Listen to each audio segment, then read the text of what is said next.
Alright, Shalom. Brother Kabad back with another GMS lesson. GMS keep pushing. Before I go any further, I'd like to give all praises, honor, and glory to the Heavenly Father and His only begotten Son, YAHAWAH, BAHASHAM, YAHAWASHI, BAHASHAM, Rakakadash. Double honors to our apostles and elders of Great Millstone for teaching us His truth according to the Bible and rule well. Another Shalom to all the sincere Akims at the four corners of the earth, pushing His truth through diligence and sincerity, and in charity, regardless of how people here forbear. Alright, and this is a part 2. We are poor, fear not, because of this wisdom. Okay? And we're going to grab some precepts on that. And Lord willing, to be an edifying lesson through the Spirit and power of Yahawah, BAHASHAM, YAHAWASHI. So without further ado, this is Tobit chapter 4, verse 21 in the Apocrypha, which is in the original King James Bible, 1611. Alright? It says, "And fear not, my son, that we are made poor, because as a nation of people we are poor." Alright? First fired, last hired.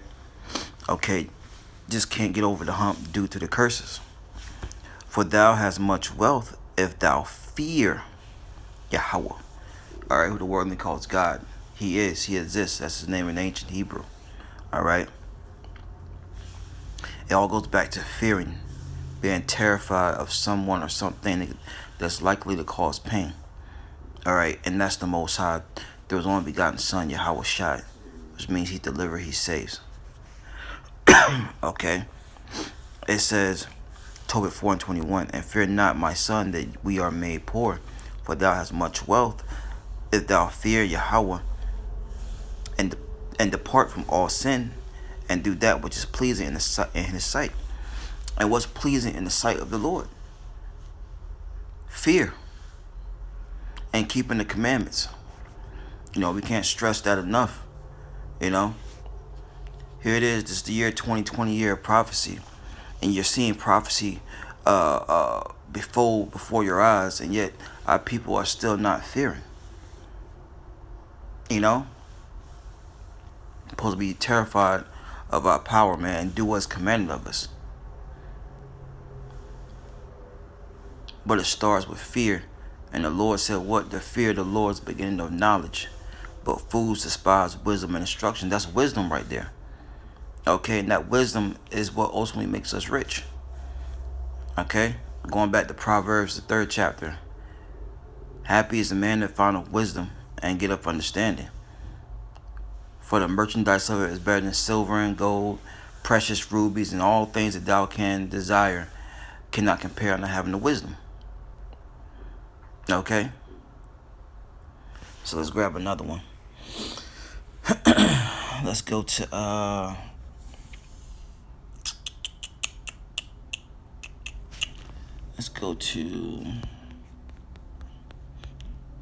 no, 2 Corinthians.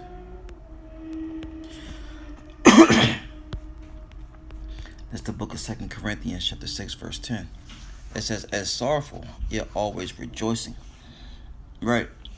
Even though we're in a lower state, right? We will always be rejoicing. "As poor, yet making many rich." Now, how does the Lord make many rich? By giving them this wisdom. "As having nothing, and yet possessing all things." Right? Right? Let me see. I'm looking for a precept.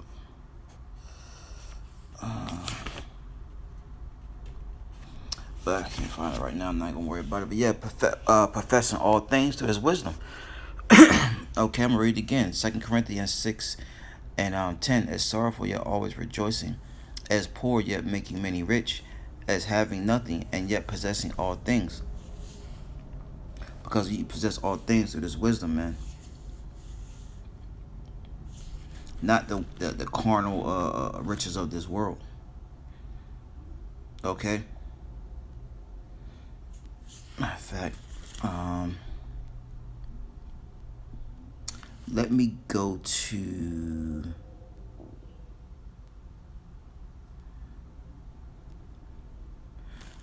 I'm thinking. Let me go back to Let me go to Proverbs real fast. Matter of fact. Yeah, I'm gonna go to Proverbs. I want to check out something real fast. But let's see where we at here. Proverbs 3.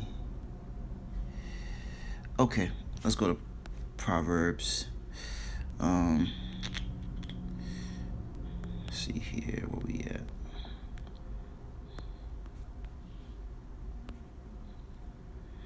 Okay, Proverbs 8 and 10. Receive my instruction, and not silver, and knowledge rather than choice gold. It says, for wisdom is better than rubies, and all things that may be desired are not to be compared to it. Right? And it's letting you know, man, yeah, we're poor, but this wisdom makes us rich. Right? Anything you can desire and have and want cannot compare to having this wisdom, man, because it's going to ultimately keep you stable in the times we're in, with times that we're rapidly approaching. In Isaiah 33 and 6, wisdom and knowledge should be the stability of that time and strength of salvation. Right? The fear of the Lord is his treasure. So, yeah, we're poor, but fear not. As long as we have this wisdom in the end game, we're going to be okay, man. We're going to be okay.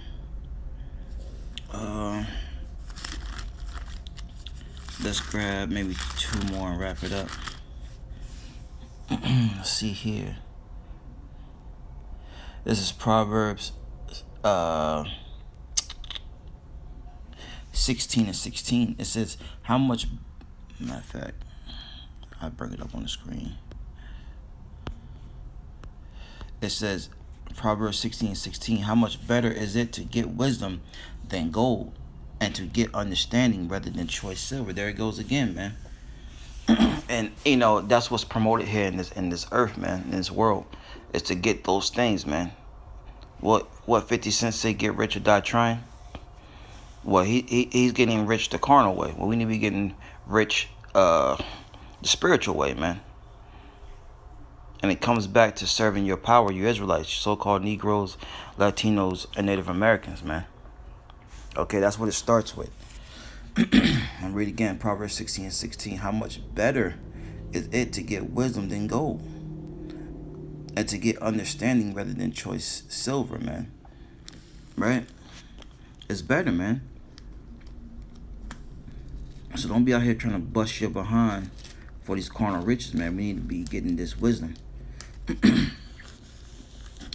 And I'm ending it off on James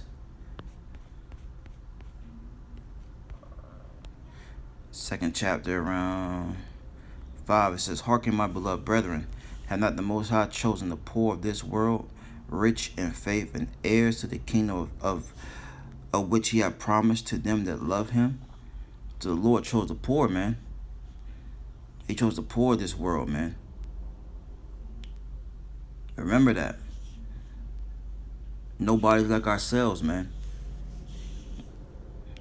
James 2 and 5, hearken, my beloved brethren, have not the Most High chosen.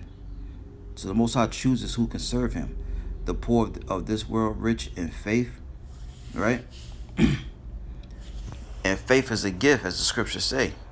And when the Lord gives you faith to believe in him, you pray that faith remains and increases. It says, and heirs of the kingdom. Joint heirs with YAHAWASHI, man. Why? Because we have this wisdom. See, the carnal riches of this world can't compare to being heirs to the kingdom of heaven with the Most High and his only begotten Son. It says, which I promised to them that love him. And love is keeping the law, statutes, commandments, as it tells you in the book of 1 John. Right? So don't worry about being poor on this side, man. This wisdom makes us rich. All right? And ultimately, it's going to, if we endure, it's going to make us joint heirs with Lord YAHAWASHI, man, and the kingdom of heaven. So with that, I like to give all praises, honor, and glory to the Heavenly Father's only begotten Son, YAHAWAH, BAHASHAM, YAHAWASHI, BAHASHAM, the honors for our apostles and elders, a great millstone for teaching us the truth according to the Bible, and rule well. Another shalom to all the sincere Akims of the four corners of the earth, pushing this truth through diligence and sincerity. Shalom.